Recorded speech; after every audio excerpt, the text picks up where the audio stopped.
Hello everyone, myself Bhumika Singh and I welcome you all at the Failures Academy.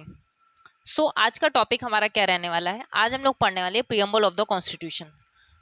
Preamble की क्या importance है, preamble क्यों constitution में रखा गया है, ठीक, और प्रियम्बल का मतलब क्या है, और इसमें जो की टर्म्स हैं, ठीक है, और कब इसको अडॉप्ट किया गया, ये सारी चीज़ें जो है हम लोग आज डिटेल में पढ़ने वाले हैं। प्रियम्बल से रिलेटेड हर एक चीज़ को।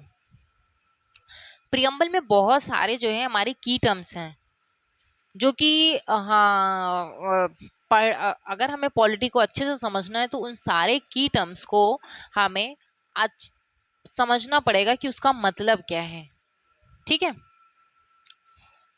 क्योंकि पूरी होल पॉलिटी कहीं ना कहीं उन शब्दों पे डिपेंड है। इसलिए प्रियम्बल हमारे लिए बहुत इम्पोर्टेंट है, ठीक है, और ये बेसिस है of the constitution. Let's start. अब ये जैसा एक प्रियम्बल ये है, ठीक है। प्रियम्बल क्या है? We the people of India have solemnly resolved to constitute India into a sovereign socialist secular democratic republic and to secure to all its citizens justice, social, economic, and political liberty of thought, expression, belief, faith, and worship, equality of status and opportunity, and to promote among them all fraternity, assuring the dignity of the individual and the unity and integrity of the nation. In our Constituent Assembly, this 26th day of November 1949, do hereby adopt, enact, and give to ourselves this Constitution. ठीक है, ये था पूरा preamble.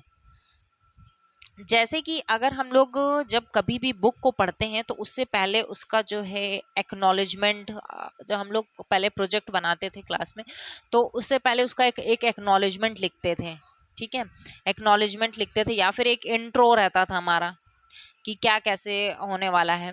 तो उसी तरह ये जो है प्रियम्बल एक पूरा कॉन्स्टिट्यूशन का बेसिस है। इसी बेसिस पे पूरे कॉन्स्टिट्यूशन फॉर्म किया गया है। अंडरस्टूड? अब हम लोग इसमें जो हमारे इम्पोर्टेंट की टर्म्स जितने हाईलाइटेड हैं उसका क्या क्या मतलब है वो सब पढ़ने वाले हैं, ठीक है। जैसे कि सोवर्जन है, socialist, secular, democratic, Republic, justice, liberty, equality, fraternity, ये सारे वर्ड्स को हम लोग डीपली समझेंगे कि इसका मतलब क्या है, क्योंकि ऐसे पढ़ने से तो हमें कुछ समझ में नहीं आ रहा है कि प्रियम्बल में बताया क्या गया है, ये प्रियम्बल क्यों रखा गया, इसका क्या मतलब है, इसका रखने का कोई मतलब नहीं था, ऐसा फील होता है। लेकिन अभी जब आप इन सब वर्ड्स का मीनिंग को डिटेल में समझेंगे तो आपको लगेगा कि रियली में इसकी इतनी इंपॉर्टेंस क्यों है, ठीक है, और क्यों इसको जो है कॉन्स्टिट्यूशन का बेसिस कहा जाता है। ये सारी बातें आपको इन सब ये सारे कीवर्ड्स जानने के बाद आपको ऐसा बिलीव हो जाएगा कि क्यों इसको कहा जाता है। नाउ फर्स्ट हमारा वर्ड क्या है? सोवर्जन। सोवर्जन का मतलब क्या है कि हम जो है किसी के ऊपर डिपेंडेंट नहीं रहेंगे, बाहर से कोई भी अथॉरिटी आके हमारे ऊपर रूल नहीं कर सकती है। जैसा कि पहले क्या रूल था, ब्रिटिशर्स हमारे ऊपर रूल कर रहे थे, ठीक है, तो बाहर से कोई एक कंट्री आके हमारे ऊपर रूल करने लगी। लेकिन अगर हम सोवर्जन हैं तो हमारे ऊपर कोई बाहर की कंट्री, कोई भी स्टेट रूल नहीं कर सकता है, एंड ये सोवर्जन के अंडर आता है, ठीक है। सोवर्जन का मतलब क्या है? Independent state, free in internal external affairs. हम अपने इंटरनल, अपने घरेलू मैटर जो भी हैं हमारे, और एक्सटर्नल जो भी हमारे बाहर के मैटर्स हैं, हमें किससे रिलेशन रखना है, नहीं रखना है, किससे ट्रेड करना है, नहीं करना, ये सारा हमारे ऊपर डिपेंड है, ठीक है। तो इंडिपेंडेंट, किसी के ऊपर हम डिपेंड नहीं है इस डिसीजन के लिए कि बाहर की कोई भी अथॉरिटी हमारे ऊपर रूल कर सके। No dominion of the other nation, ठीक है, अब कोई भी हमारे ऊपर डोमिनियन स्टेट नहीं है, वी आर इंडिपेंडेंट।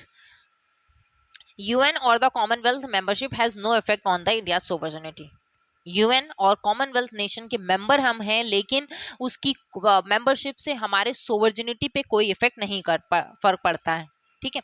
तो सोवर्जन का मतलब है कि इंडिपेंडेंट है, मतलब हम अपने कोई भी डिसीजन हमारे देश के जो हैं वो हमारी सरकार ले सकती है, ठीक है, हम हमारे कंट्री के पीपल डिसीजन ले सकते हैं थ्रू दी गवर्नमेंट, ठीक है। तो सोवर्जन का मतलब यही है। कि अगर हमारे इंटरनल मैटर कोई भी है वो हम खुद ही सॉल्व करेंगे, बाहर से कोई अथॉरिटी आके हमें रूल्स और रेगुलेशंस या फिर हमारे इंटरनल मैटर को कंट्रोल नहीं करेगी। और हमारे जो एक्सटर्नल मैटर है, हमें किससे व्यापार करना है, अपने नेबरहुड में कैसा रिलेशन रखना है, किससे लड़ाई करनी है, किससे नहीं करनी है, कब किससे बात करनी है नहीं करनी, ये सब कुछ हमारे ऊपर डिपेंड है। ठीक है, so I hope you all get the meaning of the sovereign. Now next is democratic. Democratic मतलब इनडायरेक्टली डेमोक्रेसी। इनडायरेक्ट डेमोक्रेटिक मतलब जो है, देखो डेमोक्रेटिक मतलब डेमोक्रेटिक रूल क्या होता है, जहां पे ऐसी गवर्नमेंट, ऐसी सरकार जो लोगों के द्वारा चुनी जाती है, ऐसी गवर्नमेंट को डेमोक्रेटिक गवर्नमेंट कहते हैं। तो इंडिया जो है डेमोक्रेटिक गवर्नमेंट है। क्यों? क्योंकि यहाँ पे जो गवर्नमेंट है, जो सरकार है, वो लोगों के द्वारा चुनी जाती है। हम वोट करते हैं, ठीक है, हर 5 साल में हम लोग सीएम के लिए, पीएम के लिए, ठीक है, वोट करते हैं। लोकसभा, राज्यसभा, लोकसभा के लिए वोट करते हैं, फिर स्टेट असेंबलीज के लिए वोट करते हैं हम लोग। तो every 5th year we elect our representative, है ना। सो डेमोक्रेटिक ये है कि लोकतंत्र है, यहाँ लोगों का राज है, जो पीपल है यहाँ उनका राज है। ठीक है, आइदर डायरेक्टली और इनडायरेक्टली। सम, जैसे कि हमारे पीएम जो है वो डायरेक्टली इलेक्ट किए जाते हैं लोगों के द्वारा, है ना, और जैसे प्रेसिडेंट है वो इनडायरेक्टली इलेक्ट किए जाते हैं। तो डेमोक्रेटिक कंट्री है India, is a democratic country. तो डेमोक्रेटिक का मतलब है लोकतंत्र, जहां लोगों का शासन हो, है ना, और सबको राइट हो, एक सबको समान अधिकार हो वोट करने का। ये हमारी जो है डेमोक्रेटिक, डेमोक्रेसी में आता है। ठीक है, तो representative of the parliamentary democracy, ठीक है, हमारे जो कुछ डायरेक्ट और कुछ इनडायरेक्ट इलेक्टेड पीपल होते हैं, जो इंडिया के पीपल को रिप्रेजेंट करते हैं इन द पार्लियामेंट। ठीक है, और इंडिया के पीपल को रिप्रेजेंट करते हैं at the international level. Some manifestation, universal franchise, universal periodic elections होते हैं, टाइम टू टाइम इलेक्शन होते हैं, ये भी एक डेमोक्रेसी का पार्ट है। पॉलिटिकल, सोशल और इकोनॉमिक डेमोक्रेसी। ठीक है, पॉलिटिकल एक डेमोक्रेसी क्या है, हमें पॉलिटिकल डेमोक्रेसी है, राइट है, पॉलिटिकल मतलब अपने नेता को पर्टिकुलर, जिसको अगर हम चाहते हैं, ठीक है, जिस रिप्रेजेंटेटिव को हम चाहते हैं या फिर जो हमें पसंद है, उसको इलेक्ट करने का हमें पूरा अधिकार है ना, ये हमारा पॉलिटिकल है। सोशल इकोनॉमिक मतलब जो सबको बराबर का अधिकार है, ऐसा नहीं है कि कोई अमीर है तो कोई गरीब है तो उसको ऐसा अधिकार नहीं है। ठीक, ये सोशल और इकोनॉमिक डेमोक्रेसी में आता है। नाउ डेमोक्रेटिक का मतलब समझ में आ गया। Next is Republic. रिपब्लिक, देखो रिपब्लिक में जो है क्या होता है, रिपब्लिक में जहां पे हेड जो है, हेड ऑफ द स्टेट जो है इनडायरेक्टली इलेक्ट किया जाता है पीपल्स के द्वारा, और ये पोस्ट जो है हायरार्की नहीं होती है। मतलब कि ऐसा नहीं है कि अगर कोई एक बार प्रेसिडेंट बना है तो उसका बेटा प्रेसिडेंट बनेगा, फिर उसके अगर दादा प्रेसिडेंट हैं तो फिर पोता भी प्रेसिडेंट बनेगा, ऐसा कुछ सिस्टम नहीं है। ठीक है, डेमोक्रेटिक पॉलिटी जो डेमोक्रेसी जो है, डेमोक्रेटिक पॉलिटी में अगर देखा जाए तो 2 टाइप से होती है, एक मोनार्की होती है और रिपब्लिक होता है। मोनार्की का मतलब होता है सिंगल पर्सन, मोनो मतलब सिंगल होता है। तो जो रूल सिंगल पर्सन के द्वारा रूल किया जाता है, जो स्टेट, उसको मोनार्की बोलते हैं। Single person, it may be either king और अ क्वीन। ठीक है, राजा भी हो सकता है, रानी भी हो सकता है, वो जब हेड रहता है तो उसको हम मोनार्की बोलते हैं। और रिपब्लिक का मतलब होता है जब जो गवर्नमेंट है वो इनडायरेक्टली पीपल्स के द्वारा इलेक्ट किया गया है, इलेक्ट की गई है। और इनडायरेक्टली कैसे इलेक्ट की गई है, मतलब जो हमने रिप्रेजेंटेटिव इलेक्ट किए हैं, मतलब हमने जो लोगों को चुना है, ठीक है, वोट दिया है, उन्होंने उनको इलेक्ट किया है, तो इनडायरेक्टली इलेक्ट किया गया गवर्नमेंट, ठीक है, उसको रिपब्लिक बोलते हैं। मोनार्की मतलब सिंगल पर्सन, आइदर क्विंग और क्वीन, एक ही पर्सन के द्वारा रूल किया जाता है। और यह हायरार्की होती है, मतलब इसमें हायरार्की होती है कि फिर क्वीन है, अगर किंग है तो उसका बेटा किंग, फिर मतलब ऐसे पास ऑन होता रहता है। ठीक है, रिपब्लिक में हायरार्की नहीं चलती है। अंडरस्टूड? सो सोवर्जन डेमोक्रेटिक, रिपब्लिक, इन तीनों वर्ड्स को हम लोग समझ चुके हैं और आई होप ये सब चीज़ें बहुत अच्छे से समझ में आ रही होंगी, क्योंकि मैं इसको डिटेल में पूरा पढ़ा रही हूँ। और इसको प्लीज़ ध्यान से सुनिएगा जितना, क्योंकि अगर आप इसको ध्यान से नहीं सुनेंगे तो अगर एक भी वर्ड्स का आपको मतलब नहीं पता है तो कहीं ना कहीं आप पॉलिटी को समझने में गलती करेंगे। नाउ नेक्स्ट इज रिपब्लिक, को social, economic, political, democratic, republic. ठीक, now justice, next is justice. What type of justice? Justice मतलब न्याय।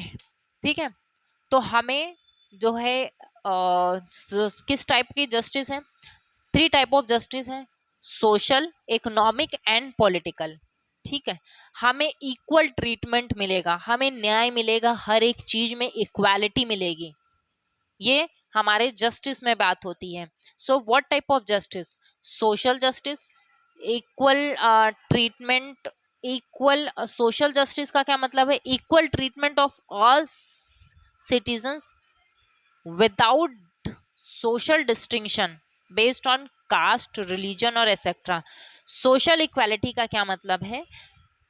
सोशल जस्टिस का क्या मतलब है? हमें जो है इक्वल ट्रीटमेंट, मतलब हर सिटीजन्स को इक्वली ट्रीट किया जाएगा, है ना, हर सिटीजन को इक्वल ट्रीट किया जाएगा। ऐसा नहीं है कि अगर कोई जो है डिफरेंट रिलीजन का है या फिर डिफरेंट उसका है तो उसके साथ अलग अलग भेदभाव किया जाएगा। और इकोनॉमिक जस्टिस में क्या है? Eliminating inequalities in wealth, income and property. Economic justice का क्या मतलब है? ऐसा नहीं है कि अगर कोई किसी के पास बहुत सारे पैसे हैं तो उसके पैसे लेके सबको बांट दिए जाएंगे, नो, दिस इज नॉट। पर ऐसा है कि अगर कोई 1 रुपए, ऐसा है कि कोई किसी के साथ, किसी के पास बहुत ज्यादा वेल्थ है और कोई जो है थोड़े बहुत भी नहीं उसको एक रोटी भी खाने को नहीं है, तो उनको जो है इकोनॉमिक, मतलब ऐसे जिनके पास कुछ भी नहीं है उनको भी थोड़ी बहुत अपॉर्चुनिटी प्रोवाइड करना, ये इकोनॉमिक जस्टिस है ना। वेल्थ, इनकम एंड प्रॉपर्टी, अगर उनके पास पैसे नहीं है, उनके पास वेल्थ नहीं है और उनके पास प्रॉपर्टी नहीं है, तो एटलीस्ट इतना दे देना उनको कि वो सरवाइव कर सकें। This is called economic justice. Understood? समझे कि अगर किसी के पास कुछ भी नहीं है, किसी के पास कुछ नहीं है, मतलब एक खाने को रोटी नहीं है, एक रहने के लिए कोई जगह नहीं है, और किसी के पास, तो उनको जो है एटलीस्ट इतना प्रोवाइड कर देना कि वो लोग अपना जीवन यापन कर सके, नॉर्मली आराम से जी सके। This is called economic justice. Political justice, political justice का क्या मतलब है? कि पॉलिटिकल मतलब कि हमें अपने जैसे वोट करने का समान अधिकार है। ऐसा नहीं है कि अगर कोई अमीर है तो वो वोट कर सकता है, गरीब है तो वोट नहीं कर सकता है। वोट, पॉलिटिकल राइट एक ऐसी चीज है जिसमें समान अधिकार है, चाहे अमीर हो चाहे गरीब हो। और आई थिंक पॉलिटिकल जस्टिस ही ऐसी चीज है जो बड़े से बड़े अमीर इंसान को छोटे किसी इंसान के सामने झुकने के लिए मजबूर करती है ना। अगर हमारे बड़े बड़े नेता आते हैं, जब वोट मांगने आते हैं, तो देखा होगा आप लोग, जब घर पे आते हैं तो हाथ ही जोड़ के खड़े रहते हैं, है ना। हाथ जोड़ के क्यों? इतने बड़े नेता आते हैं और हमसे वोट मांगते हैं और हाथ जोड़ के, क्योंकि उनको पता है कि अगर हम वोट उनको नहीं करेंगे तो वो इलेक्ट नहीं होंगे। ठीक है, तो कहीं ना कहीं ये जो हमें पॉलिटिकल जस्टिस है, ये हमारा जो पॉलिटिकल राइट हमें मिला है, ये बहुत बड़ा एक वेपन है और हथियार है, जो और एक बहुत बड़ी चीज है कि जो इक्वालिटी बना के रखती है सब में।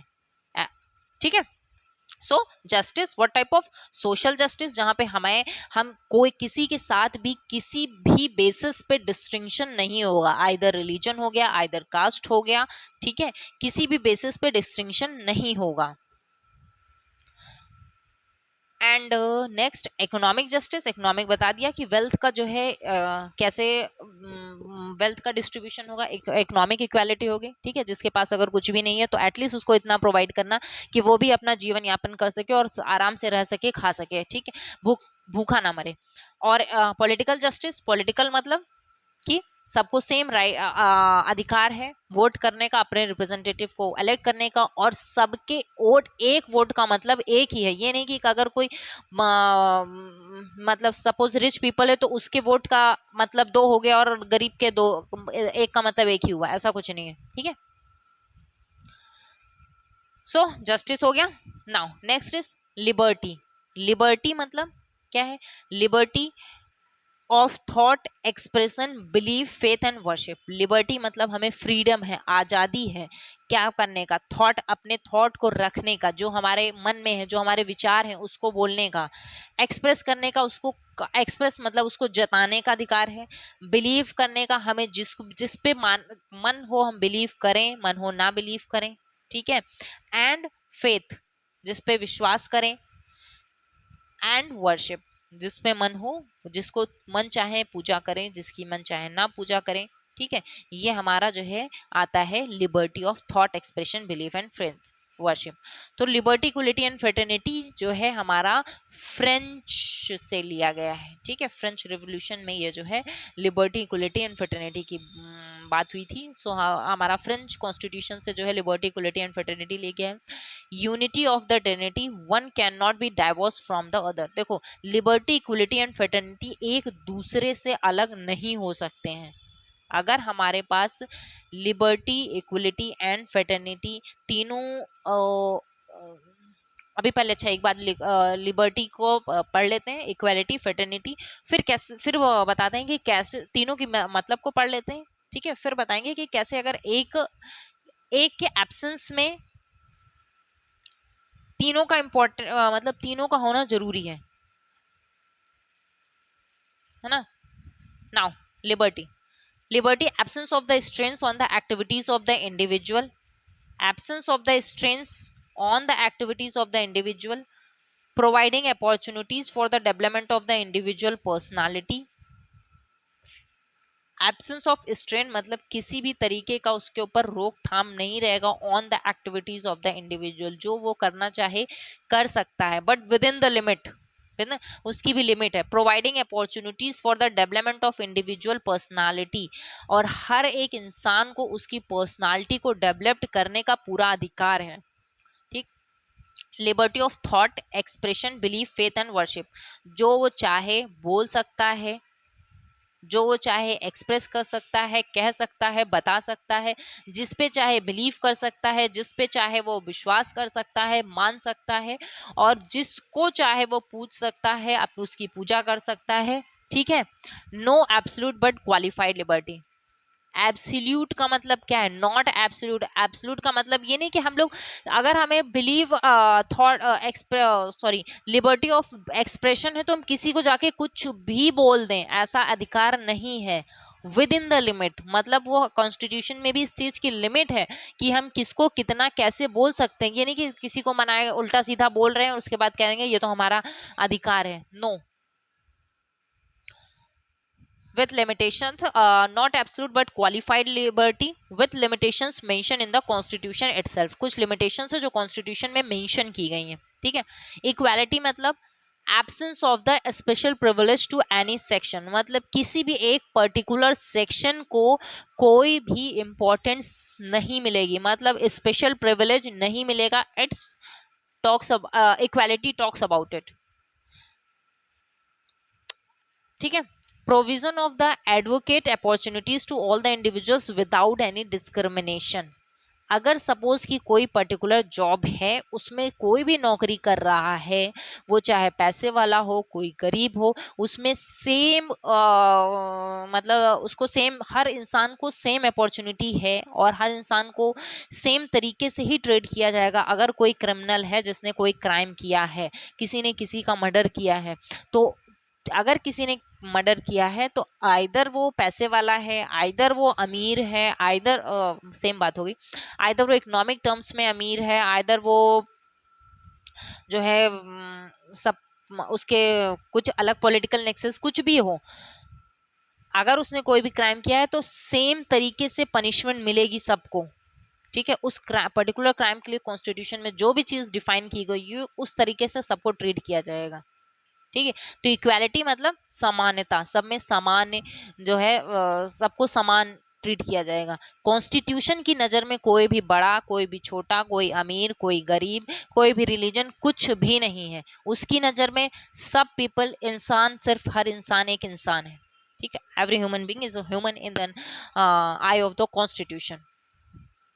Now next is liberty equality पढ़ लिया। Now next is fraternity. Fraternity का मतलब क्या होता है? भाईचारा, ठीक है। Sense of fraternity, the meaning of the fraternity is what happened to this,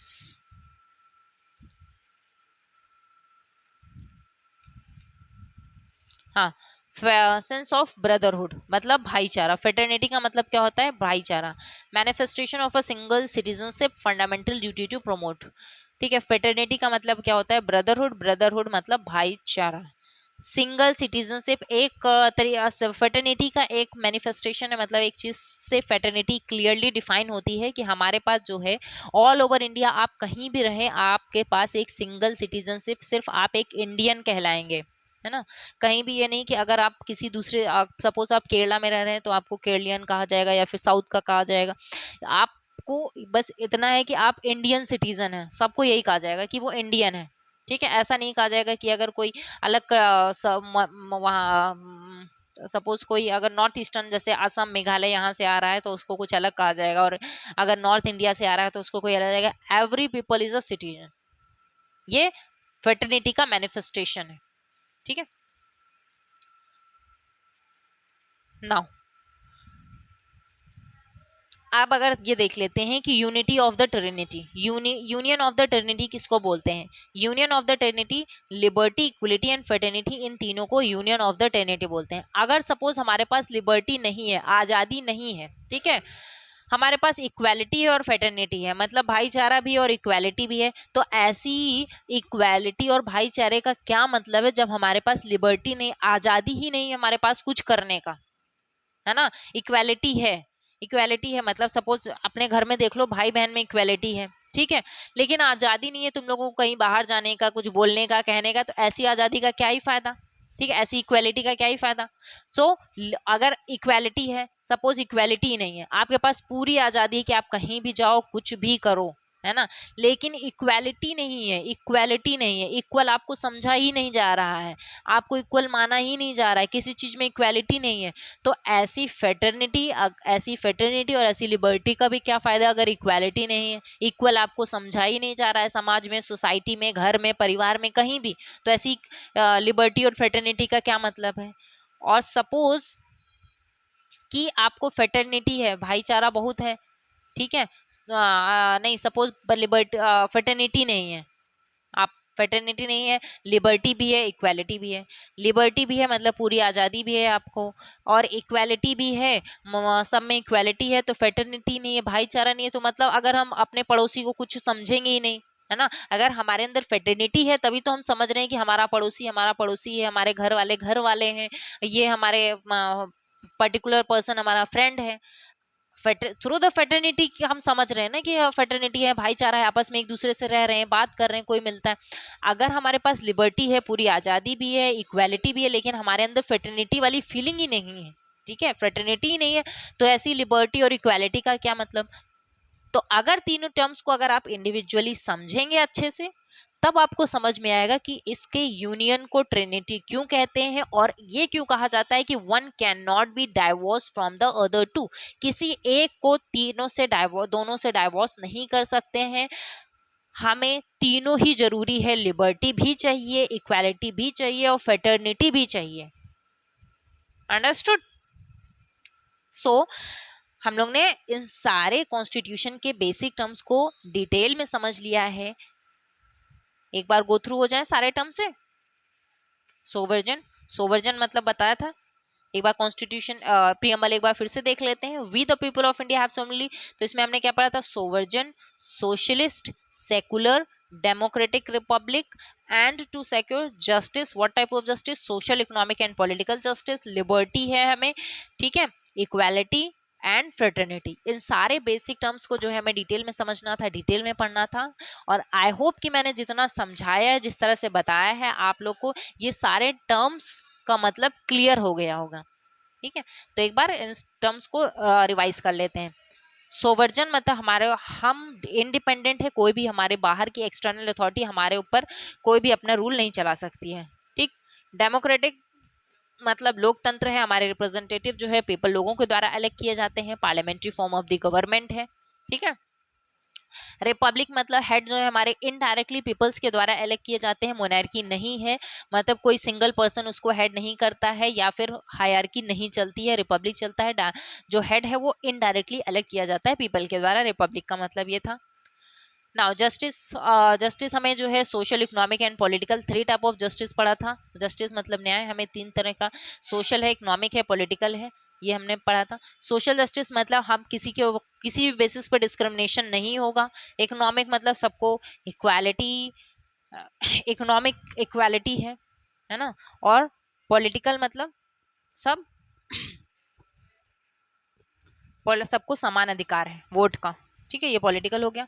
liberty, equality and fraternity ये पढ़ चुके हैं। लिबर्टी मतलब आज़ादी, इक्वलिटी मतलब सब में इक्वालिटी होनी चाहिए, फ्रेटर्निटी मतलब सेंस ऑफ ब्रदरहुड होना चाहिए, भाईचारा आपस में रहना चाहिए। और इसको यूनियन ऑफ द ट्रिनिटी क्यों कहते हैं, समझ में आ गया। लिबर्टी, इक्वलिटी एंड फ्रेटर्निटी, ये इनको union of, and one can not be divorce from the other, एक को दूसरे से डाइवोर्स नहीं कर सकते, दूर नहीं कर सकते, हटा नहीं सकते। ये तीनों इंपॉर्टेंट है हमारे इंडिया को एक डेमोक्रेटिक कंट्री बनाने के लिए। डेमोक्रेटिक कंट्री, ठीक है, सोशलिस्ट कंट्री। नाउ देखो 3 डायमेंशंस ऑफ इक्वालिटी, इक्वालिटी किस बेसिस पे, यही जो हमारी समानता, सिविक इक्वालिटी, सिविक इक्वालिटी हमारी बात करती है article 14 to 19, right to fundamental rights, right to equality, article 14 to 18। Political जो है हमारा वोट का अधिकार, ठीक है, किसी भी पर्सन को इनएलिजिबल नहीं कहा जाएगा on the basis of the religion, caste, colour, sex, ठीक है, किसी भी बेसिस पे उसको इनएलिजिबल नहीं कहा जाएगा। आर्टिकल 325 ये हमारा पॉलिटिकल राइट है ना। एंड टू बी, और इलेक्शन जो है on the basis of the adult suffrage, मतलब 18 साल से जितने भी अब जितने भी लोग हैं सब वोट कर सकते हैं, ये हमारा पॉलिटिकल।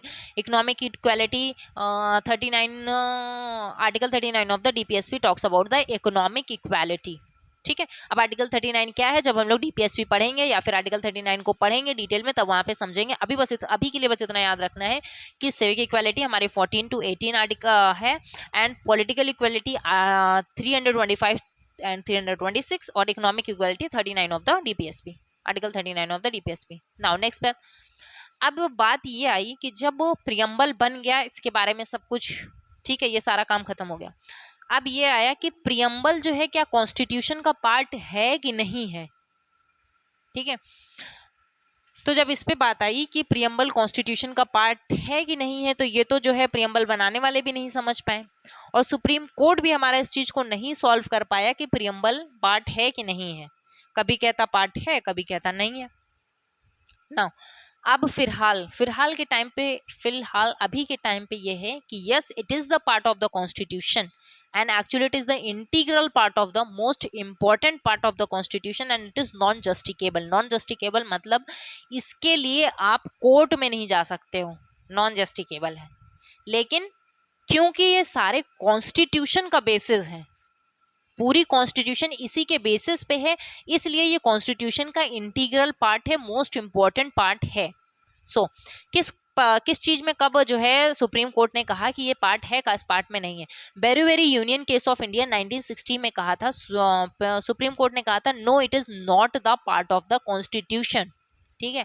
फिर केशव नंदा भारती केस 1973 में कहा yes it is the part of the constitution, and LIC of the case 1995 में कहा it is a integral part of the constitution. Integral post part of the constitution मतलब most important part of the constitution, ठीक है। It is an integral part of the constitution. So ये 3 cases में supreme court के अलग अलग judgement थे। बेरूवेरी union case 1960 में कहा कि पार्ट नहीं है कॉन्स्टिट्यूशन का, प्रियम्बल पार्ट नहीं है। केशव नंदा भारती केस 1973 में कहा कि yes it is the part of the constitution, and LIC of the India case 1995 में कहा it is an integral part of the constitution, ठीक है। और केशव नंदा भारती केस 1973 में कहा था subject to the condition of the no amendment is done on the basic feature. और Keshav Nanda Bharti case 1973 में कॉन्स्टिट्यूशन सुप्रीम कोर्ट ने एक और बात कही थी, बेसिक फीचर, कि सुप्रीम कोर्ट ने कहा कि फंडामेंटल राइट्स को और प्रियम्बल को अमेंड कर सकते हैं, लेकिन कब?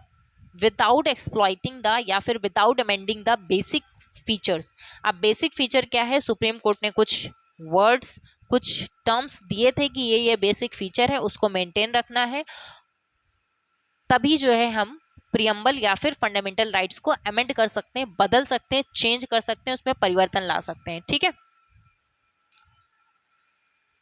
नाउ सोशलिस्ट या socialist secular integrity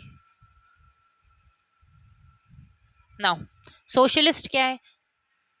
Socialist, public and a private sector coexist, mixed economy, democratic socialism. India follows the democratic socialism. ठीक है, सोशलिज्म को फॉलो करता है, पब्लिक एंड प्राइवेट सेक्टर साथ में एग्जिस्ट करते हैं। ठीक है, मिक्स्ड इकोनॉमी है, इंडियन इकोनॉमी जो है मिक्स्ड इकोनॉमी है, सोशलिस्ट है, मतलब कि जो है यहाँ पे फ्रीडम है और पब्लिक और प्राइवेट को साथ में एग्जिस्ट करने का समान अधिकार है। ये इंडिया की डेमोक्रेसी है, ये this is called a democratic socialism. ठीक है, India follows a democratic socialism, not communism. About evolution of communism को फॉलो नहीं करता है, मतलब कि यहाँ कोई भी इंडिविजुअल या फिर सरकार को समान पूर्ण तरीके से अधिकार नहीं है कि वो ही कंप्लीटली रूल करें। ठीक है, ब्लेंड ऑफ द मार्क्सिज्म और the Gandhian heavily towards the Gandhian socialism. Gandhian socialism के टुवर्ड्स जो है ज्यादा इंक्लाइंड है, ज्यादा टिल्ट है हमारा इंडियन कॉन्स्टिट्यूशन। ठीक, now DPSP also talks about the socialist principle पे हमारा बेस्ड है डीपीएसपी। जब हम डीपीएसपी को पढ़ेंगे तब उसको समझेंगे कि कैसे ये सोशलिस्ट प्रिंसिपल पे बेस्ड है। ठीक है, नाउ सेकुलर का क्या मतलब है? सेकुलर है पॉजिटिव, सेकुलर है मतलब कि सारे रिलीजन जो है कॉन्स्टिट्यूशन की नज़र में सारे रिलीजन सब बराबर हैं, समान है, किसी भी पर्टिकुलर रिलीजन को कोई इम्पोर्टेंस या फिर स्पेशल प्रिविलेज नहीं दी जाएगी। ठीक है, सेकुलर का मतलब ये है। ठीक, इसका मतलब ये नहीं कि इंडिया के अंदर कोई रिलीजन फॉलो नहीं करेगा, जिसका जो मन हो रिलीजन फॉलो करे, बट कॉन्स्टिट्यूशन की नज़र में कोई भी रिलीजन की उसकी नज़र में कोई इम्पोर्टेंस नहीं है और वो कोई भी रिलीजन को महत्व नहीं देगा। सेकुलर का मतलब ये है सारे रिलीजन उसकी नज़र में बराबर हैं। ठीक है, चाहे उस रिलीजन पर्टिकुलर रिलीजन को मानने वाले ज़्यादा लोग हों चाहे कम लोग हों, कॉन्स्टिट्यूशन की नज़र में सारे रिलीजन बराबर हैं। All religion has the same status and support from the state. ठीक है, समान सपोर्ट मिलेगा, समान अधिकार मिलेगा सबको स्टेट से, मतलब गवर्नमेंट से और या फिर कॉन्स्टिट्यूशन के through. Article 25 to 28 talks about the fundamental right for religion. ठीक है, राइट टू रिलीजन का हमारे पास आर्टिकल 25 to 28 दिया गया है, right to religion. Now integrity है, इंटीग्रिटी मतलब integrity was added to reflect a broader interpretation of the fraternity, in which promotes the spirit integral structure of the nation, which consists of diverse caste, class, religion and region and religion. Integrity का मतलब क्या है? हमारे अंदर जो है same मतलब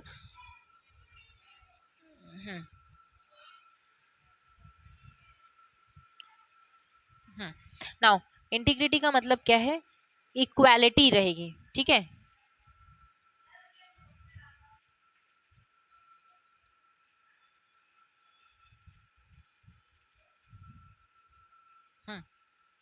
integrity. Now integrity means जो है मीन्स वैसे तो इंटीग्रिटी का मतलब प्योरली अगर देखा जाए तो ऑनेस्टी होता है। ठीक है, the quality of being honest is called integrity. So integrity was added to reflect the border, मतलब we all have the honesty towards our constitution.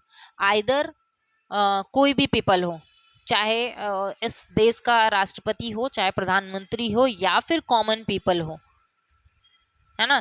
Spirit of integrity should be in everyone, है ना, कि every people should have the integrity means honesty towards the constitution. So integrity was added to reflect a broader interpretation of the fraternity.